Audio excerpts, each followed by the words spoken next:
Assalamualaikum warahmatullahi wabarakatuh. Hari ini kelompok kami akan mempresentasikan tentang revolusi industri. Sebelumnya, perkenalkan dulu anggota kelompok kami. Ada Ahmad Rianto, Alia Maleka, Axelius Musasriki Silitonga, Muhammad Zidan Kaisan, Natania Tiara Putri, dan Talita Natali. Sebelumnya ada peta konsep untuk presentasi ini. Yang pertama ada definisi. Revolusi industri adalah sebuah revolusi di mana terjadinya perubahan secara besar-besaran di segala bidang, baik di bidang pertanian, manufaktur, pertambangan, transportasi, dan teknologi.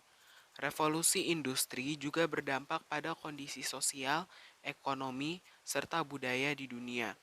Revolusi ini pertama kali terjadi pada periode antara tahun 1750 sampai 1850.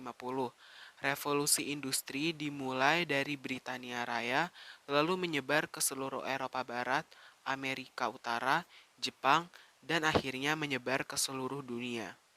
Lalu ada latar belakang. Untuk latar belakang, yang pertama ada kekayaan sumber daya alam Inggris. Kekayaan alamlah yang dieksploitasi oleh masyarakat Inggris. Eksploitasi tersebut dianggap akan bermanfaat bagi peningkatan hidup mereka. Aktivitas eksploitasi di Inggris pada masa itu didukung oleh lembaga ilmiah bernama The Royal Society for Improving Natural Knowledge yang berdiri pada tahun 1662. Batu bara dan biji besi inilah yang menjadi bahan dasar utama bagi pertumbuhan kegiatan industri. Batu bara menjadi sumber daya penting untuk bahan bakar mesin, sedangkan biji untuk bahan industri berat. Yang kedua, ada kerajaan Inggris menjadi negara yang kuat dengan jumlah koloni yang luas. Wilayah jajahan Inggris ini mengambil peranan penting sebagai penyedia bahkan mentah untuk industri, terutama aneka bahan mentah yang tidak terdapat di Inggris. Yang ketiga, perkembangan ekonomi liberal sebagai reaksi terhadap ekonomi merkantilisme. Merkantilisme mengatur perekonomian kerajaan secara ketat. Masyarakat ingin pemerintahan melepas campuran tangannya dengan perekonomian dan menyerahkan kepada individu. Dalam sistem ekonomi liberal ini, muncullah semangat untuk mengembangkan usaha. Yang keempat, perkembangan industri Inggris mengalami dukungan yang besar. Dukungan besar ini dari perkembangan ilmu pengetahuan dan teknologi. Abad pemikiran atau Age of Reason di Inggris memang telah berkembang sejak abad ke-16. Mesin-mesin yang muncul kemudian menjadi latar belakang revolusi industri di Inggris dan membuat revolusi ini semakin pesat. Lalu ada tokoh-tokoh. Untuk tokohnya, yang pertama adalah Abraham Darby yang menggunakan batu bara untuk melelehkan besi. Yang kedua ada John Kay yang menemukan alat pintal. Yang ketiga ada James Watt yang dikenal sebagai Bapak Revolusi Industri yang menemukan mesin uap yang mendorong lahirnya mesin-mesin lainnya. Lalu ada James Hargreaves menemukan alat pemintal yang diberi nama spinning jenny. Lalu ada Alessandro Volta dari Italia yang menemukan baterai atau aliran listrik. Dan yang terakhir ada Jacques dan Joseph Montgolfier dari Prancis yang menemukan balon udara. Yang terakhir adalah dampak. Yang pertama, dampak di bidang ekonomi. A. Barang melimpah dan harga murah. Revolusi industri telah menimbulkan peningkatan usaha industri dan pabrik secara besar-besaran melalui proses mekanisasi. Dengan demikian, dalam waktu singkat dapat menghasilkan barang yang melimpah, sehingga harga menjadi lebih murah. B. Perusahaan kecil gulung tikar.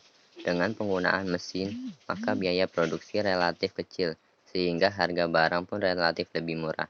Hal ini membawa akibat perusahaan tradisional terancam gulung tikar karena tidak mampu bersaing. C. Perdagangan makin berkembang. Berkat peralatan komunikasi yang modern, cepat, dan murah, produksi lokal berubah menjadi produksi internasional. Pelayaran dan perdagangan internasional makin berkembang pesat. Yang kedua, ada dampak di bidang sosial. A. Berkembangnya urbanisasi. Karena kota dengan kegiatan industrinya menjanjikan kehidupan yang lebih layak, maka banyak petani desa pergi ke kota untuk mendapatkan pekerjaan. Hal ini mengakibatkan terabaikannya usaha kegiatan pertanian. B. Upah buruh rendah.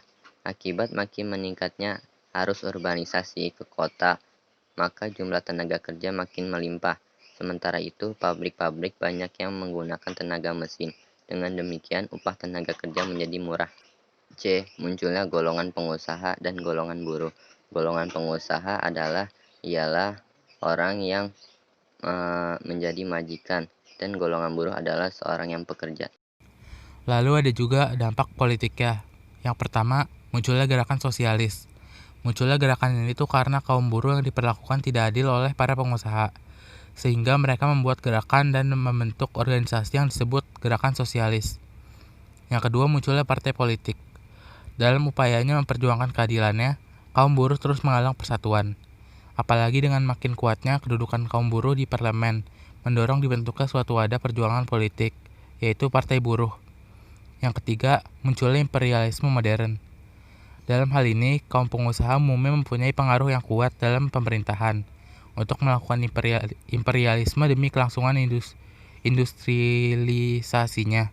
Dengan demikian, lahirnya imperialisme modern, yaitu perluasan daerah-daerah sebagai tempat pemasaran hasil industri, mencari bahan mentah, penanaman modal yang surplus, dan tempat mendapatkan tenaga buruh yang murah.